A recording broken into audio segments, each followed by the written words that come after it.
Hello everyone, I'm Dwayne Bonifer in the Lindsey Wilson University Office of Public Relations, and this is The View from the Hill, the podcast of Lindsey Wilson University. Every week during the academic year, The View from the Hill features conversations with some of the people who help create the dynamic, living, learning environment that serves the educational needs of every Lindsey Wilson student every day. In this fifth podcast of the 2025-2026 school year, we'll meet the 8 individuals who were recently inducted into the Lindsey Wilson Athletics Hall of Fame. It was a most impressive octet of former Blue Raider athletes.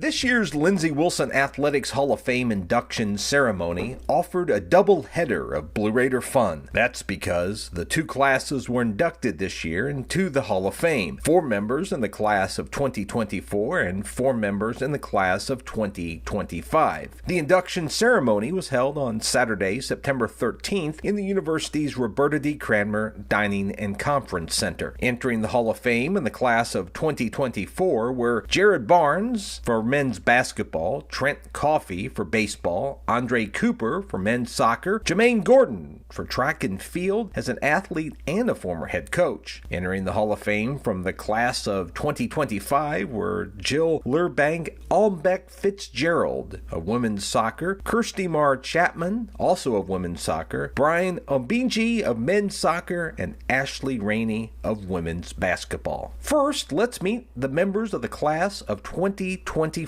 Jared Barnes ranks in the top 10 in men's basketball in points, rebounds, assists, steals, blocks, and games played. During his 4 seasons at Lindsey Wilson, the Blue Raiders had an overall record of 104-35, which included a 33-win season in 2003-2004 that continues to stand to this day as a program record for most wins in a season. The 2003-2004 team started the season 22-0, and more than 20 years later, Jared says that still stands out in his mind as a pretty special season. Beginning of my junior year, when we started 22-0, got to number 1 in the nation, that was definitely a special moment. Kind of just catapulted us into maybe a more national spotlight with the group of guys we had, and then maybe the 3 back-to-back national tournament appearances, was probably something else that I remember. It's one of the greatest periods in Lindsey Wilson basketball history. What do you think made it so great? Was it the chemistry, the coaching, a little bit of everything? I think it was a little bit of everything. I think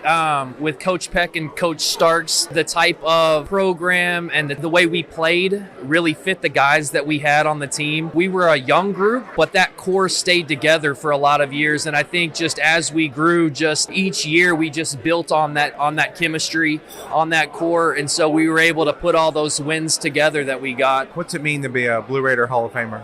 Oh, it means everything. Like I said in my speech, I never dreamed that I would come here and be in the Hall of Fame. I simply just wanted to play my part on the team, whether that was diving for loose balls, taking charges. I just wanted to do anything to help win. So to look back and think that they saw enough of me, of what I did to put me in the Hall of Fame, definitely not an individual honor. I just look at the group of guys we had, and everything that I accomplished was also just because of them. Trent Coffee was one of the most productive hitters in Lindsey Wilson baseball history when he was a Blue Raider from 1998 to 2001. Trent ranks in the program's top 10 in career hits, runs batted in, doubles, triples, home runs, and on-base percentage. Trent played with 4 other Hall of Famers during his time at Lindsey Wilson, but he says what he remembers most about his Blue Raider playing days are the friendships he formed. Just the time you spent with your teammates, the coaches on road trips, and just enjoying each other and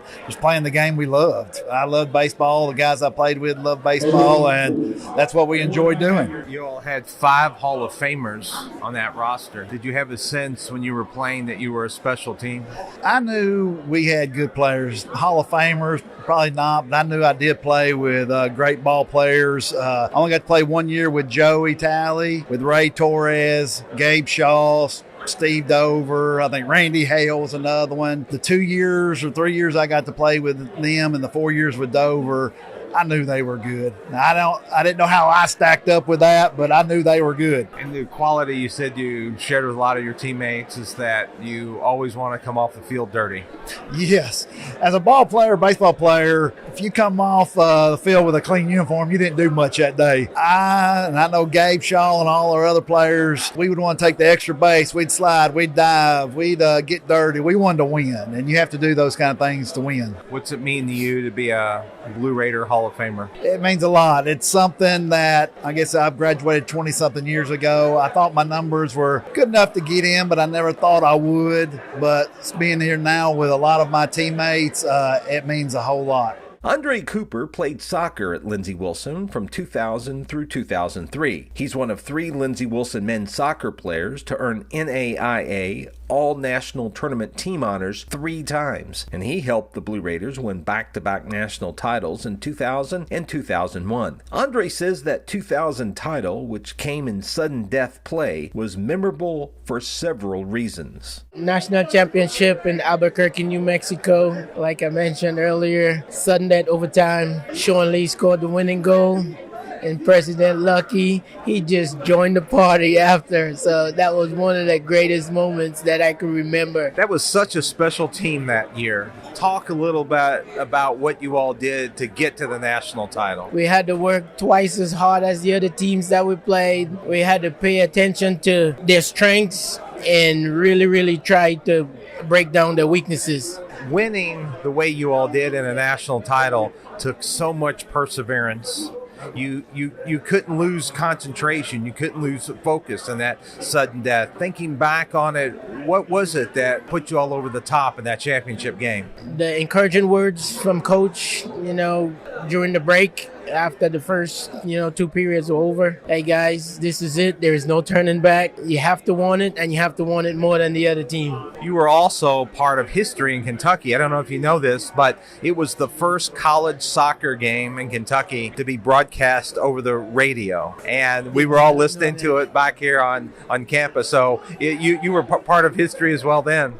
That's great. That's really great. It was amazing experience. The teammates, the players, the coaching staff, we all work together. Coach always said, passion, commitment, respect, and faith. Those were our 4 core values, and we followed it to the letter, and we ended up champions that year. We even did it the second year too, 2002. What does it mean to you to be a Blue Raider Hall of Famer? No words can explain it. It's unreal, unbelievable, and unforgettable, and never thought this day would have come where I'd have to be one of the great players that represented the program. Jamaine Gordon was a track and field athlete from 2002 through 2007, and then he was head coach of the Blue Raiders track and field program from 2013 through 2018. Jamaine captured the 2005 NAIA Triple Jump National Championship, and he's the first member from Lindsey Wilson's track and field program to be inducted into the Hall of Fame. Jamaine says that the late Gary Stoner, who was his track and field coach, who died suddenly a month before the 2005 national meet, taught him a lot about how to be ready to make that national title run. Preparation. Everything that Coach Stoner taught us that year was be prepared. It doesn't matter what the other name of the competition has. We're there to win. What was that day like when you won the national title? What was going through your mind then?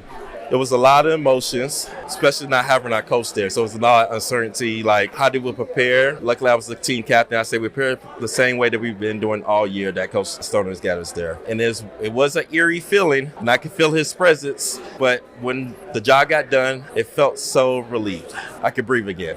When did you know you wanted to be a coach? That year. When Coach Stoner passed away, there was no assistant coach at the time. And we had about 6 weeks left in the season. So we took it upon us to go ahead, still meet for practice every single day, same time, same place, and we put it all together.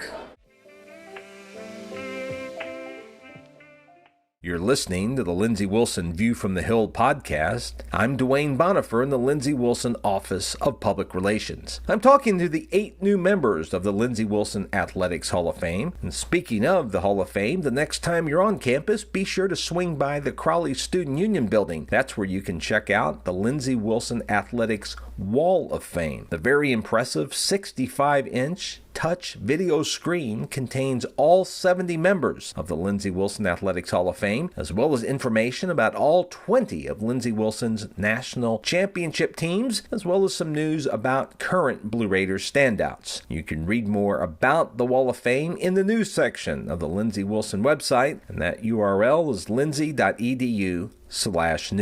Now let's get back to my conversation with the new Blue Raider Hall of Famers. In the first half, we talked to the 4 members of the class of 2024. Now let's meet the 4 members of the class of 2025. Leading off that quartet is women's soccer great Jill Lirbank-Almbaek Fitzgerald. Jill was a Lindsey Wilson student from 2003 through 2006. During that period, she helped Lindsey Wilson win its first women's soccer national title in 2004, and she was also that year's NAIA Women's Soccer Player of the Year. Jill also helped Lindsey Wilson win another national title. That came in 2006. Jill says that winning the 2004 national title still stands out 21 years later, especially after being the 2003 runner-up in 7 overtimes. There's so many great memories, but I think definitely one of the best memories was probably winning the 2004 national title for the first time for the women's soccer program. That was big. That's what we came back for. The ones that had the opportunity to come back, we got what we came for. Especially given what happened the preceding season. He played almost 160 minutes, lost in 7 overtimes. Yeah. That was to fuel you the entire summer between 2003 and 2004 start. No, you're right. 2003, when we lost that overtime, in 7th overtime, that triggered me to not stop practicing. So when I came back in August, I didn't have a break through the whole summer. I kept on training, and I knew I had to be stronger and fitter to make it happen, and yeah, we did. What's it mean to be a Blue Raider Hall of Famer?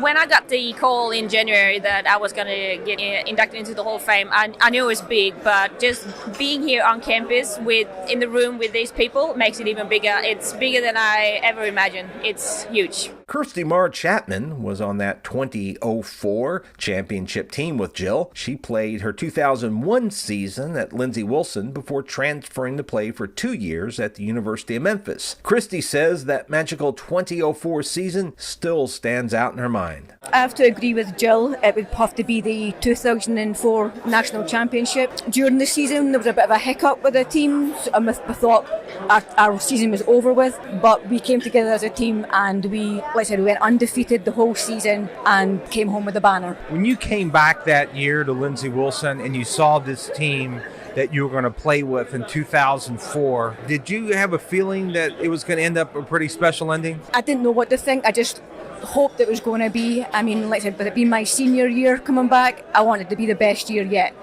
and that it obviously was. What's it mean to be a Blue Raider Hall of Famer? It's hard to put into words. Like I said, until you get up on that podium and you now accept that you're now a Hall of Famer at Lindsey. Brian Ombiji played on the men's soccer team from 2002 to 2005. He earned NAIA All-American honors in 2004 and 2005, and he was named the NAIA National Tournament's most valuable player during the Blue Raiders' 2005 National Championship run. Brian says he can still remember that first day on campus more than 20 years ago. I think it's just getting on campus and seeing the field, saying champions play here. I think that's defining for me. I realize what I'm getting myself into and what we're trying to achieve when we get into this country. Your teams that you were on to had played with such confidence. Talk about where you all got that confidence to go out there and challenge every team you played against. I think we knew when we were getting recruited. I think when I was getting recruited, I was the best in my country as a student, as an athlete. And I think you expect to be the best in whatever you do. So that's what we played with. That's the confidence we had. We knew we're good, and that's what we want to do. What does it mean to be a Blue Raider Hall of Famer? I think it means a lot. I think they're great players that came here. 1995 National Championship, 1996 I think. There's a lot of national champions here. So when you get here, you understand you are playing one of the best soccer. From my perspective, being in this country for more than 20 years, one of the best powerhouse in soccer, collegiate level. I think that's what it is. And being a Hall of Fame is is unbelievable. I can't wrap my head around it. Ashley Rainey played basketball at Lindsey Wilson from 2010 to 2013 for head coach John Wethington. She earned the NAIA All-American honors 3 times, and she was the Mid-South Conference Women's Basketball Player of the Year in 2012-2013. She averaged 21.6 points and 11.8 rebounds over her 85-game Blue Raider career, and Ashley is one of only 2 Lindsey Wilson women's basketball players to finish her career with at least 1,000 points and 1,000 rebounds. Ashley said it took some time for the honor of being inducted into the Hall of Fame to sink in. Oh man, it's a crazy feeling. It's still sitting in, just enjoying every bit of it. You look back in those years you were here, you were probably the dominant post player in the Mid-South Conference. Everything went through you in the offense. It was quite a burden you carried, but you always carried them to victory. We had one heck of a team. We did. Yeah, it was the bread and butter and stuff like that, but if it wasn't for, our coaches and the teammates that we have, they wouldn't have let me shine like I did. So, I mean, they're great. I love them. We still have to have a bond to this day. So, like I said, if it wasn't for them, it wouldn't really be me. So, looking back, what stands out most as your most poignant or vivid Lindsey Wilson memory on the court? I would say just family. It takes a family to raise a village and stuff like that. So it's just, when I came here, they just welcomed me, with open arms as far as, especially me spending my first year at the D1. I was kind of nervous and stuff like that to, just transfer in general, not just the NAIA. But when I got here, they, like I said, welcomed me with open arms, and it's been a sisterhood ever since. I was going to say, that's something about John Wethington's teams that's special. They really are a family, aren't they? Yes, most definitely. And it starts with the coach. It starts with the head coach. And just team bonding, inviting us to his home, stuff like that, doing extracurricular activities and stuff like that. So, yeah, it's definitely a good choice. Those are the great 8 Blue Raiders who were inducted on September 13th into the Lindsey Wilson Athletics Hall of Fame. You can read more about them and the other 62 members of the Hall of Fame on the Lindsey Wilson Athletics website. That address is lindseyathletics.com. That's your official home on the World Wide Web for all things Blue Raider related. And that's going to do it for this 5th edition of The View from the Hill for the 2025-2026 school year. You can tell us what you like or don't like about this podcast by firing off an email to us at news@lindsey.edu. Be sure to put podcast in the subject line. Also be sure to encourage your friends, family members, co-workers, and neighbors to subscribe to A View from the Hill. They can subscribe to us on Spotify, Apple Podcasts, as well on the college's YouTube channel. View from the Hill is produced by Shelby Burton. She's Lindsey Wilson's Assistant Director of Public Relations and Media Producer. And until our next edition, I'm Dwayne Bonifer in the Lindsey Wilson Office of Public Relations. Thanks so much for listening. So long, everybody, and have a nice day.